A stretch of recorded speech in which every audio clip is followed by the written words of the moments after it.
Diversi msieħba soċjali u organizzazzjonijiet rappreżentattivi Maltin laqgħu b'mod pożittiv ir-raba' rebħa elettorali konsekuttiva tal-Partit Laburista.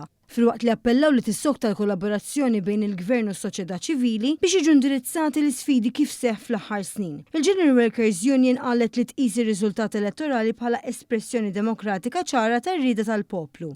Din l-akbar trade union f'pajjiżna sostniet li nhar it-tnejn se tkompli taħdem favur il-pajjiż, il-ħaddiema u l-familji Maltin u Għawċin filwaqt li tieqpa sieħba attiva fid-dialogu soċjali. Hija enfasizzat l-impenn tagħha favur xogħol diċenti, pagi aħjar, kundizzjonijiet tax-xogħol ġusti u politika soċjali li tkompli ssaħħaħ il-kwalità tal-ħajja taċ-ċittadini.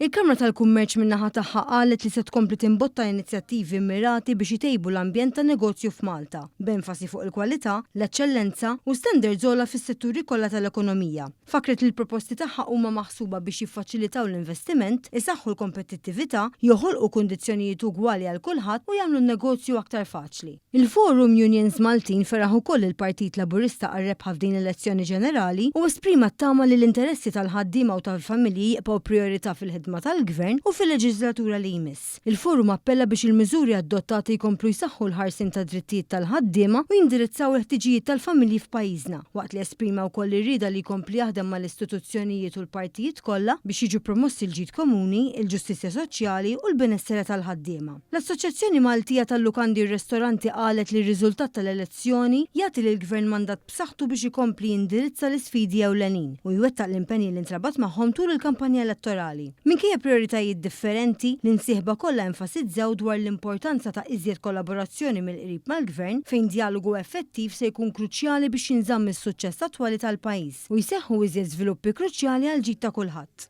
Il-Malta Union of Midwives and Nurses ferħet lill Partit Laburista għal din ir-rebħa elettorali, b'mod speċjali lill Prim Ministru Robert Abela għal din ir-raba' rebħa storika.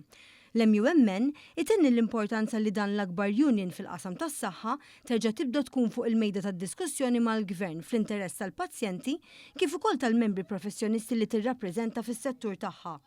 Id-dialogu soċjali biss huwa triq il-qudiem.